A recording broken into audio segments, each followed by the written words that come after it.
Hey yo, listen up! Good afternoon, everyone. First of all, I want to say thank you for coming in here today. So, let me introduce myself. My name is Angelina Sita A. You can call me Angel. I'm a psychology student at Soegijapranata Catholic University Semarang, and I'm from Indonesia.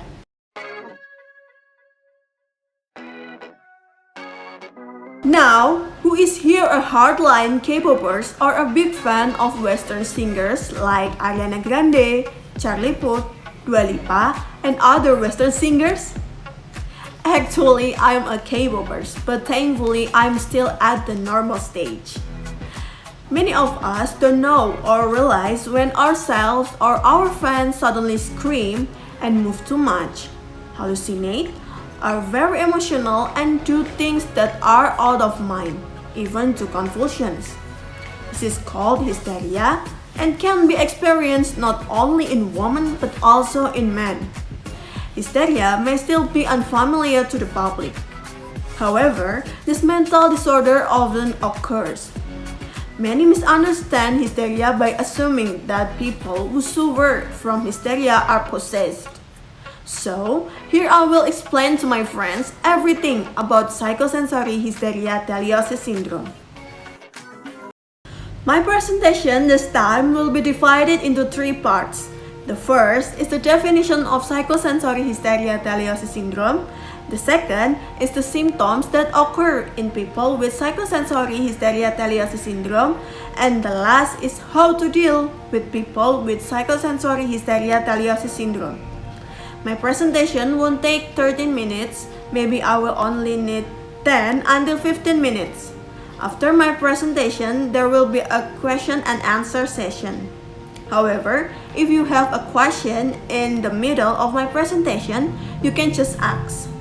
If anyone wants a copy of my PPT material, I will give it at the end after the presentation and Q&A session. And at the end after the question and answer session, I will distribute leaflets. Whether any of your friends have experienced the symptoms of this psychosensory hysteria teliosis syndrome. Now, we'll move on to my first topic is the definition of psychosensory hysteria teliosis syndrome. Besides explaining the definition of psychosensory hysteria teliosis syndrome, I will explain a little history of psychosensory hysteria teliosis syndrome. So, in general, hysteria or psychosensory hysteria teliosis syndrome is a mental disorder that arises because of a deep anxiety and the sufferer is unable to endure the anxiety. This causes various kinds of disorders of psychological, sensory, motor, nervous, and digestive function. As I said earlier, I will explain about what's the history of hysteria like. Hysteria or psychosensory hysteria teliosis syndrome has been seen as a psychological condition since the late 18th. Jean-Martin Carcot is a French neurologist who deals with hysteria using the hypnotic method in a female patients. Sigmund Freud, a famous psychoanalyst from Austria, at the time had studied hysteria and its mystery in the early development of psychoanalysis together with Carcot. Even at the time, there was the case of Anna O, a young woman who experienced symptoms of hysteria who was then treated by Freud and his colleague named Joseph Breuer. From Anna O's case, the two of them were able to learn more about the development of psychoanalytic therapy. Okay, now my second topic is the symptoms that occur in people with psychosensory hysteria teliosis syndrome. In generally, the symptoms of hysteria are a condition that begins with feeling of depression, laziness, and loneliness. Then the symptoms of hysteria can inhibit the activity of the sufferer, such as hallucinations, nervousness, paralysis or partial anxiety, shortness of breath. Those are some of the symptoms of hysteria or psychosensory hysteria teliosis syndrome. The last but not least, I will explain my third topic is how to deal with people with psychosensory hysteria teliosis syndrome. How to deal with psychosensory hysteria teliosis syndrome is first, hypnosis. Hysteria was known as a psychological health condition in women in the 18th.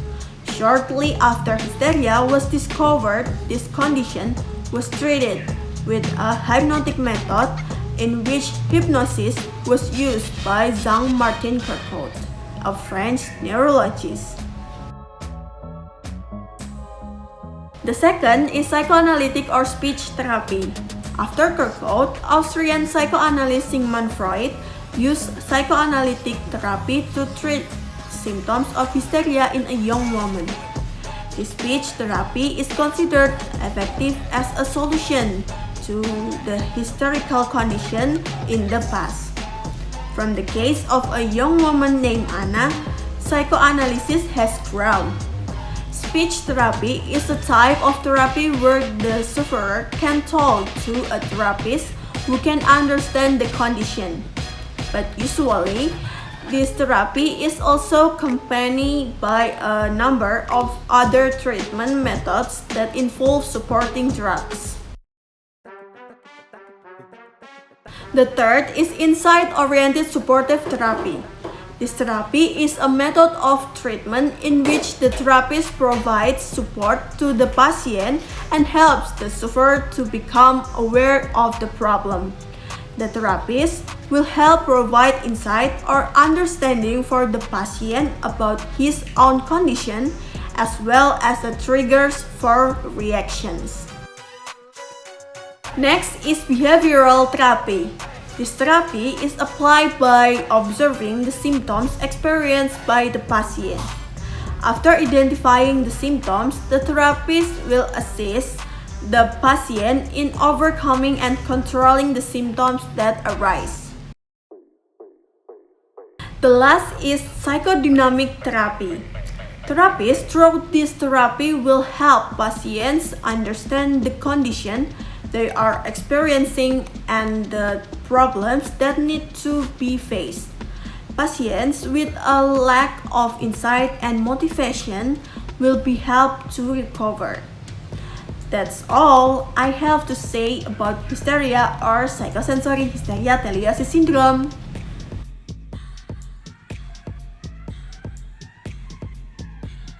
In conclusion, we can know the symptoms of this hysteria and we can find out how one day the disorder comes so it doesn't recur.